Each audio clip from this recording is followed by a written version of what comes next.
രാജ്യത്താദ്യ HMPV രോഗബാധ സ്ഥിരീകരിച്ചു. മംഗളൂരുവിലെ 8 മാസം പ്രായമുള്ള കുഞ്ഞിനാണ് രോഗം സ്ഥിരീകരിച്ചത്. സംസ്ഥാനങ്ങൾക്ക് കേന്ദ്ര ആരോഗ്യ മന്ത്രാലയം ജാഗ്രതാ നിർദ്ദേശം നൽകി. ഹ്യൂമൻ മെറ്റാപ്ന്യൂമോ വൈറസിന്റെ ചൈനീസ് വേരിയന്റാണോ ബംഗളൂരുവിലേതെന്ന് സ്ഥിരീകരിച്ചിട്ടില്ല.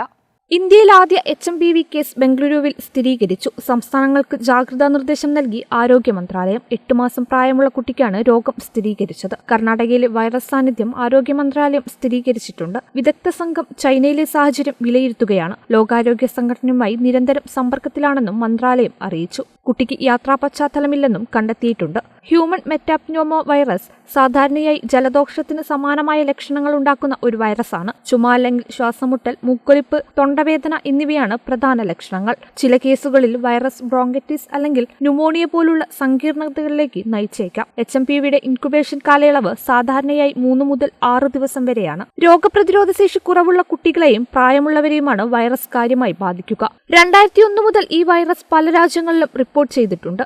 HMPVക്ക് പ്രത്യേക മരുന്നോ വാക്സിനോ ലഭ്യമല്ല. ലക്ഷണങ്ങളനുസരിച്ചുള്ള ചികിത്സ മാത്രമാണ് നൽകുക. News desk Kerala vision.